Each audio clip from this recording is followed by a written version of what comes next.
Namaste, this is Dr. Ratna Sisodia. I'm Assistant Professor and Research Supervisor from Pacific School of Law, Pacific Academy of Higher Education and Research University.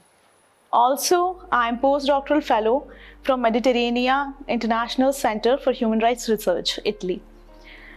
Today, the topic I wish to discuss with you all is drug addiction. ये बहुत common सी चीज़ आजकल होती जा रही है कि हर तीसरे दिन न्यूज़पेपर की हेडिंग होती है ड्रग पैडलर्स, ड्रग माफिया सक्रिय, बच्चों के लिए सावधान रहिए।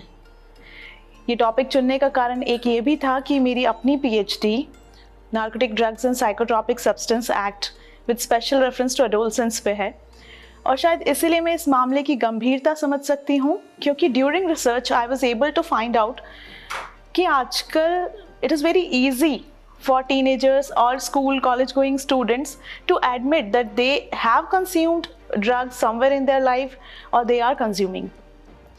वो इस चीज़ को लेकर डरते नहीं हैं, घबराते नहीं हैं, बड़ी आसानी से सरलता से बता देते हैं कि हाँ, और शायद ये उनके लिए प्रेस्टीज पॉइंट भी है कि हाँ, मैंने ये ड्रग्स देख रखी है, ले रखी है, ये ड्रिंक्स चख रखी है, या I have tried these high in my life.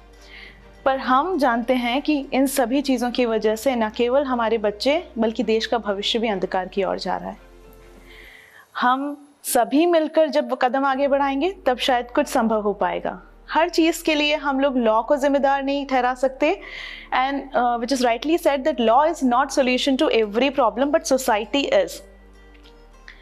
इसके लिए बेशक भारत सरकार और हमारी जुडिशरी बहुत अच्छे कदम उठा रही है।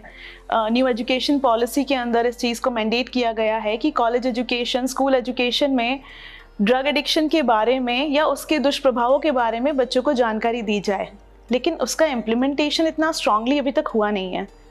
यही कारण है कि एजुकेशनल इंस्टीट्यूशंस और हमें एज अ सोसाइटी मेंबर साथ में आगे बढ़ना होगा ताकि इस प्रॉब्लम को हम सॉर्ट कर सकें। न्यूज़पेपर की लेटेस्ट कटिंग्स के अकॉर्डिंग कई ड्रग पैडलर्स स्कूलों के आसपास ही घूमते हैं। वो बच्चों को छोटे छोटे प्रलोभन देते हैं, उनका विश्वास जीतते हैं और उसके बाद उन्हें धकेल देते हैं ड्रग्स की दुनिया में। कई बच्चों के ऐसे ऑब्सीन वीडियोस रिकॉर्ड कर लेते हैं जिसकी वजह से वो उन्हें ब्लैकमेल कर पाते हैं और उसके बाद में उन बच्चों से अपने ही घरों में चोरियां करवाते हैं। एक कच्ची उम्र में उन्हें क्रिमिनल बनने की तरफ ले जाते हैं। इसी सेम टाइम पर बच्चे फेस कर रहे होते हैं परफॉर्मेंस प्रेशर, अपने पेरेंट्स की तरफ से अच्छे स्कोर्स की डिमांड, और साथ ही में जो आजकल टीनेजर्स के बीच में प्रचलित है वो है उनके रिलेशनशिप प्रॉब्लम्स। इतनी सारी स्ट्रेस के साथ एक बच्चा केवल सुसाइड को ही अपना ऑप्शन मानता है और उसी की तरफ अपने कदम बढ़ाने लगता है। शायद यही कारण है कि नेशनल क्राइम रिकॉर्ड ब्यूरो ने बताया है कि क्राइम रेट्स पिछले 10 सालों में जितनी बढ़ी है उतनी पहले कभी नहीं थी, और सभी टीनेजर्स हैं, स्कूल कॉलेज गोइंग स्टूडेंट्स हैं। फॉर दिस प्रॉब्लम और for solution of this problem society को ज़्यादा मजबूत होने की ज़रूरत है और एजुकेशनल इंस्टीट्यूशंस को इसमें अपना रोल समझकर आगे आना चाहिए। एक बच्चा मैक्सिमम टाइम एक दिन का लगभग 7 से 8 घंटा अपने एजुकेशनल इंस्टीट्यूशन में स्पेंड करता है। वो जो बातें अपने पेरेंट्स से भी शेयर नहीं करता, अपने टीचर्स से शेयर करता है, और साथ ही उसके टीचर्स उसके बिहेवियर में आने वाले चेंजेस जल्दी पकड़ पाते हैं। ये वो टाइम है जब गवर्नमेंट और नॉन गवर्नमेंट एसोसिएशंस के साथ में मिलकर एजुकेशनल इंस्टीट्यूशंस को आगे बढ़ना चाहिए। बच्चों की प्रॉब्लम्स को समझ के उन्हें एक प्रॉपर सोल्यूशन देना चाहिए, उनकी प्रॉब्लम्स को एड्रेस करना चाहिए, सो दैट हम शायद उनकी लाइफ्स प्रोटेक्ट कर पाएँ, उनकी मेंटल हेल्थ प्रोटेक्ट कर पाएँ। मेंटल हेल्थ की जब बात आती है तो ये हमारे इंडिया में एक नया कॉन्सेप्ट कहलाता है।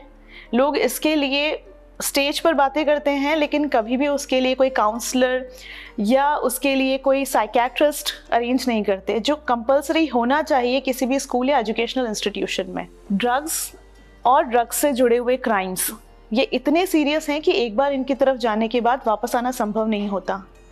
ये वो टाइम है जब हमें हमारी जनरेशन को प्रोटेक्ट करना होगा, उनका विश्वास दूसरों से पहले हमें जीतना होगा।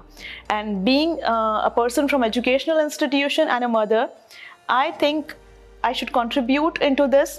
और आप सभी से भी यही रिक्वेस्ट है कि अपने बच्चों को समझने की कोशिश कीजिए और उनके लिए आप पहले कदम बढ़ाइए। Thank you. जय हिंद, जय भारत।